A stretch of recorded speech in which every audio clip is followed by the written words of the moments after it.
নমস্কাৰ আপোনালোকে চাই আছে ক্ৰিকেট গুৰু আছাম ইউটিউব চেনেল IPLত আজিৰ দিনটোত যি দুখন খেল হৈ গ'ল দুইখন কিন্তু বলিঙৰ কাৰণে জিকিছে যিকেইটা টিম জিকিছে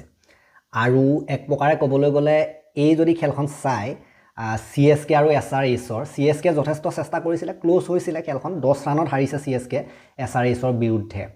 সো আজি আমি দেখিবলৈ পাইছিল যে যেতিয়া RCB হাৰিছিলে CSK সমৰ্থকসকলে ভাল পাইছিলে বহুত কিন্তু 5 মুহূৰ্তত নিজে হাৰিবলগীয়া অৱস্থাৰ সৃষ্টি হ'ল CSK সমৰ্থকসকল গতিকে CSKও হাৰিলে সেইফালে RCBও আজিৰ দিনটোত হাৰিছে গতিকে দুয়োফালে দুখ বৰ্তমান সময়ত আৰু এটা কথা যে মই যেটো প্ৰেডিকচন দিছিলো RCB জিকিব বুলি কৈছিলো CSK জিকিব বুলি কৈছিলো মোৰ প্ৰেডিকচনো আজি সকলোবিলাক ফেইল গতিকে এটা হাঁহি মোৰ নামত জিকি নহক আজি যদি আপোনালোকে চাই SRH 195ৰ টাৰ্গেট দিছিলে 184ত 8টা উইকেটত ৰখি যায় 20 ওভাৰত CSK টিমটো আমি এটা সমস্যা দেখিবলৈ পাইছো ধৰা মানুহ নাই আজি আমি গোটেই বেটিংটো চাই এটাই দেখিবলৈ পালো ইটোৰ পাছত হিটো উইকেট লাইন লাগি গৈয়ে থাকিল ইটোৰ পাছত একাদিক্ৰমে গৈয়ে থাকিল মাজত কোনোবা এজনে যদি দায়িত্ব লৈ খেলিলে হেতেন এই যেটো 10 ৰানৰ ব্যৱধানত হাৰিছে এটো কিন্তু হৈ গ'ল হেতেন সো এওঁলোকৰ আমি সেইটো দেখিবলৈ পাইছো এইটো সিজনত যে ইম্পৰ্টেন্ট টাইমত দায়িত্ব লৈ খেলা মানুহ কিন্তু একেবাৰে নাই খেল একেবাৰে যি ফিনিশ কৰি থৈ যায় বা খেল যি বনাই দি থৈ যায় এনেকুৱা প্লেয়াৰ আমি অভাৱ দেখিবলৈ পাইছো সো সঞ্জু স্যামসনে যদি নেখেলে সঞ্জু স্যামসনে যি দিনাখন ভাল নেখেলে সেইদিনাখন গোটেই CSK টিমটোৱে গ'ল 2026 চনৰ এওঁলোকৰ বৰ্তমান সময়ত এনেকুৱাই গতি হৈ আছে সঞ্জুৱে নধৰিলে গ'ল আৰু বাকি ধৰা মানুহ নাই নাইবাৰ ঋতুৰাজ গায়কোৱাড চলিছে না কোনোবা বেলেগ চলিছে গতিকে মানুহ লাগে মধ্যকমত এনেকুৱা মানুহ লাগে ষ্টেবিলিটি দিয়া মানুহ তেওঁলোকক লাগে আৰু ওপেনিংটো আজি বৰ বিশেষ নহলে SRH যদি আমি কথা ক'বলৈ যাওঁ তেওঁলোকৰ আজি অভিষেক শৰ্মা চলি গ'ল হেনৰিছ ক্লাছেন চলি গ'ল দুজনে 50 মাৰি দিলে আৰু এনেকুৱা দুজনে প্লেয়াৰে যদি 50 মাৰি দিয়ে তেওঁলোকৰ হৰাৰ চান্স বহুত কমে থাকে এই কেজনে দুজন মানেও যদি তেওঁলোকৰ ভাল খেলে ভাল বেটাৰ SRHৰ জিকি যায় সো এজনেটো খেলা নাই দুজনে ভাল খেলিছে গতিকে ৰানো ভাল হৈছিলে গতিকে 195 টাৰ্গেট গতিকে 195 টাৰ্গেটত জিকি গৈছে গতিকে বলিংও ভাল হৈছে বুলি ক'ব লাগিব পৰাপক্ষত গতিকে আজি যদি আপোনালোকে চাই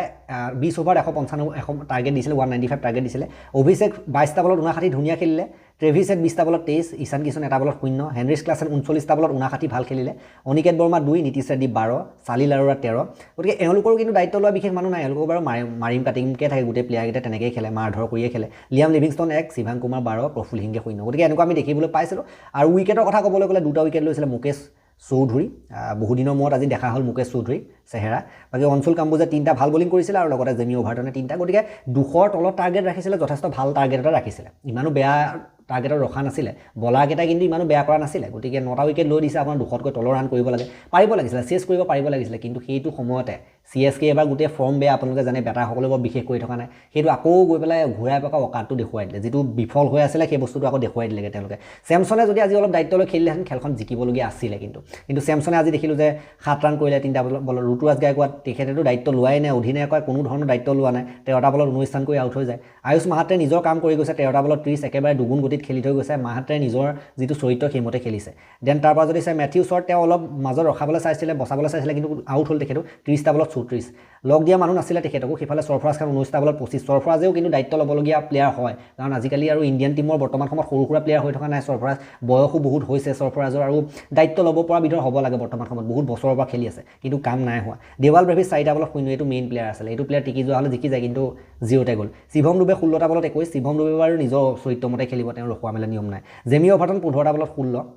তথাপিতো জেমি অভাৰটন টাইপৰ প্লেয়াৰ অলপ ৰখাব পাৰে অলপ দায়িত্ব ল'ব পাৰিব লাগিছিল কিন্তু আউট হ'ল চেষ্টা কৰিছিল কিন্তু নোৱাৰিলে আৰু ন 8টা বলত তেওঁ অঞ্চল কাম্বোজ আৰু এটা বলত 1 নুৰ আহমেদ বাকি উইকেটৰ কথা ক'বলৈ গ'লে প্ৰফুল হিংগে 4 অভাৰত বেয়া পিটন খালে 15 ৰানকে দিছে 60 ৰান দি এটা উইকেট নীতিশ কুমাৰ এদি 4 অভাৰত 31 আজি বলিং ভাল হৈছে দুটা উইকেট ল'লে সাকিব হুছেইনৰ বলিং ভাল হৈছে 4 অভাৰত 32 এটা উইকেট ঈশান মালিংগাৰ বলিং ভাল হৈছে 4 অভাৰত 29 ৰান দি 3টাকৈ উইকেট দখল কৰিলে ঈশান মালিংগাই বহুত ধুনীয়া বলিং কৰিছে শিৱাং কুমাৰ 3 অভাৰ 18 ৰান এটা উইকেট ধুনীয়া বলিং অভিষেক শৰ্মা 1 অভাৰ 13 ৰান এনেকুৱা ধৰণৰ আমি দেখিবলৈ পালো গতিকে ইয়াৰ লগে লগে বৰ্তমান সময়ত পইণ্টছ টেবুলত পুনৰ চতুৰ্থ স্থানলৈ গুচি গৈছে অকমান সময় আগত দিল্লী চতুৰ্থ স্থানলৈ গৈছিলে নেট ৰান ৰেট ভাল কৰি পইণ্ট সমানে হৈ আছে 6 পইণ্টে হৈ আছে 6 পইণ্ট বহুত কেইটাই হৈ আছে 6 পইণ্টৰ সৈতে দিল্লী কেপিটেলছৰ পিছ পেলাই ভাল নেট ৰান ৰেটৰ সৈতে SRH ওপৰলৈ গুচি গৈছে গতিকে মই কৈছো নহয় নেট ৰান ৰেটে কিন্তু বহুত খেলি মেলি লগাব এবাৰ পাছলৈ চাবলগীয়া হ'ব কেনেকুৱা ধৰণৰ কি হয় গতিকে বৰ্তমান সময়ত যদি পইণ্টছ টেবুল চাই 1 number PBKS 2 number RCB 3 number RR 4 number SRH 5 number DC 6 number GT গতিকে 6 পইণ্টৰ যিকেইটা পাইছে 6 পইণ্ট পোৱাকেইটা ধুনীয়া হৈ আছে আজি CSK 6 পইণ্ট পাই ওপৰলৈ যোৱা এটা সম্ভাৱনা আছিল কিন্তু সেইটো আশাত চেঁচা পানী পৰিলে ময়ো ভাবিছিলো আজি CSK কিবা এটা কৰিব কিন্তু নহলে প্ৰেডিকচন সদায় একে নহয় কেতিয়াবা প্ৰেডিকচন ভুলো হয় আজি ভুল হৈছে আজি সাধাৰণতে SRHৰ বলিং ভাল হৈছে SRHক কিন্তু মানিব লাগিব বলিংটো বহুত বেয়া হৈ আছিল লাহে লাহে তেওঁলোকে বলিংটো ভাল কৰি পেলাইছে কিন্তু গতিকে বেটিংটোতো ঠিকেই আছে তেওঁলোকৰ মোটামুটি বেটিংটো ঠিকেই আছে যদিও মাজত সেই ষ্টেবিলিটি দিয়া মানুহ নাই মাজত সেই খেল চলোৱা মানুহ নাই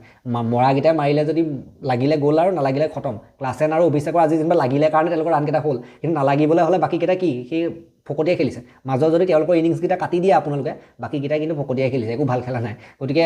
এওঁলোকৰো আজি সেই 230 মান প্লাছ কৰিব পাৰিব লাগে ডাঙৰ টীমৰ লগত হাৰি যাব ষ্ট্ৰং টীমৰ লগত হাৰি যাব এতিয়া CSK এতিয়া ভাল ফৰ্মত নাই বুলি এতিয়া জিকিছে সেইটো বেলেগ কথা SRSৰ যদি মই কথা ক'বলৈ যাওঁ গতিকে এওঁলোকৰো যদি ফৰ্ম চাই এই দুজনেই ভাল খেলিছে বাকীখিনি বেটাৰ কিন্তু সেই কণা ফৰ্মতহে মাৰিছে গতিকে এওঁলোকৰ টীমটো তেনেকুৱা মানে ষ্টেবিলিটি দিয়া মানুহ একদম নাই মাজত খেল চলোৱা মানুহ একেবাৰে নাই লাগিলে নালাগিলে নাই সেনেকুৱা ধৰণৰ মানুহখিনিয়ে আছে আৰু বৰ্তমান সময়ত যি দেখিছোঁ মই CSK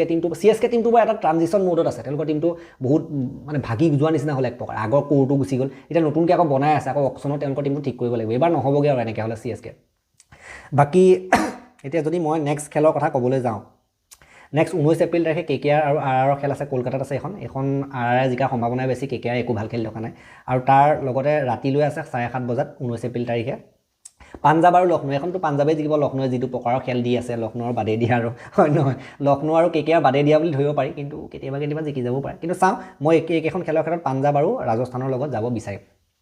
গতিকে এই ভিডিঅ'টো ইমানেই আছিলে ভাল লাগিলে যদি এটা লাইক কৰি দিব শ্বেয়াৰ কৰি দিব চেনেলটোলৈ নতুনকৈ আহিছে যদি ছাবস্ক্ৰাইব কৰি ঘণ্টাত দবাই থৈ যাবলৈ নাপাহৰিব আমাৰ আৰু ভিডিঅ' আহিয়ে আছে সেইবিলাক আপোনালোকে চাব বুলি মই আশা কৰিলোঁ তেতিয়ালৈকে আৰু এটা নতুন ভিডিঅ' লৈ প্ৰতিশ্ৰুতে মই বিদায় মাগিছোঁ ধন্যবাদ